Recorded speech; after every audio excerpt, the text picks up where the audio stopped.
नमस्कार दोस्तों आइए एक बार फिर से आप सभी का हमारे YouTube चैनल पर हार्दिक स्वागत है।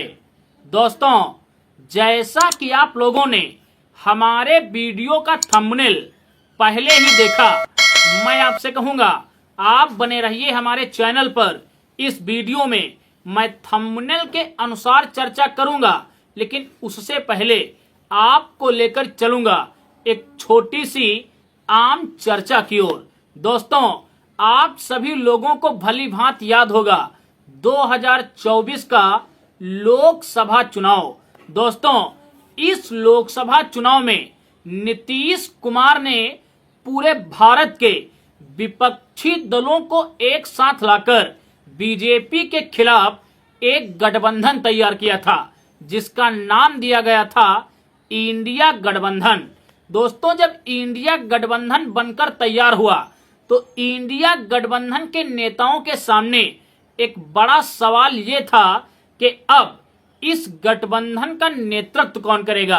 दोस्तों, शायद इसी विषय को लेकर इंडिया गठबंधन के नेताओं में कुछ कहा सुनी हुई और शायद इसीलिए नीतीश कुमार, जो इंडिया गठबंधन के पैरोकार थे, जो बीजेपी को छोड़कर आरजेडी के साथ आए थे और उन्होंने आरजेडी के साथ मिलकर बीजेपी के खिलाफ अपनी सरकार का गठन किया था।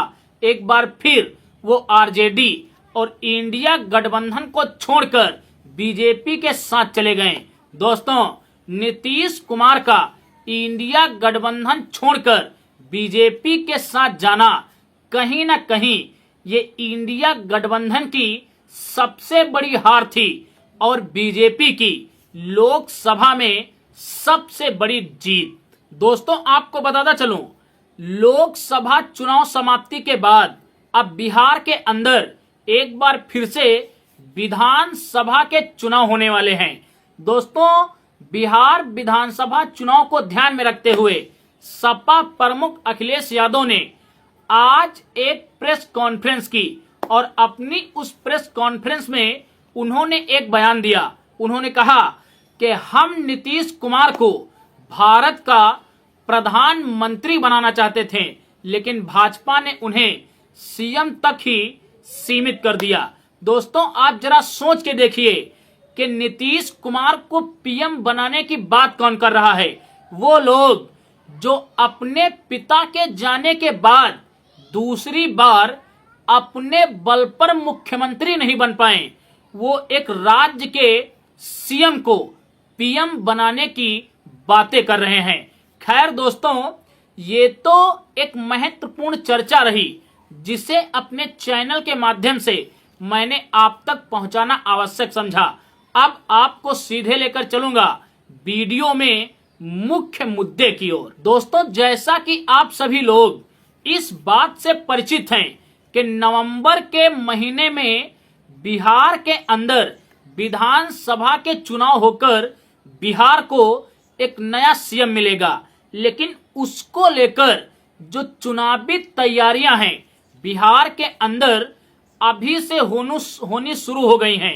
आपको बताता चलूं, इस बार महाराष्ट्र के विधानसभा चुनाव में भारतीय जनता पार्टी और चुनाव आयोग के ऊपर एक आरोप लगा था कि महाराष्ट्र के विधानसभा चुनाव में बीजेपी और चुनाव आयोग की सह पर वोटर लिस्ट में एक बड़ी धांधली की गई थी।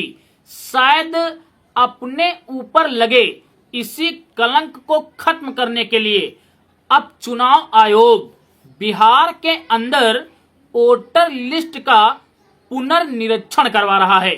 आपको बताता चलूं, इस निरीक्षण में चुनाव आयोग ने ये कंडीशन रखी है कि जिस व्यक्ति के पास 11 आईडी प्रूफ होंगे वही बिहार की वोटर लिस्ट में मतदान का असली हकदार होगा। दोस्तों, चुनाव आयोग के इस निर्देश को लेकर बिहार की सियासत में हाहाकार मचा हुआ है।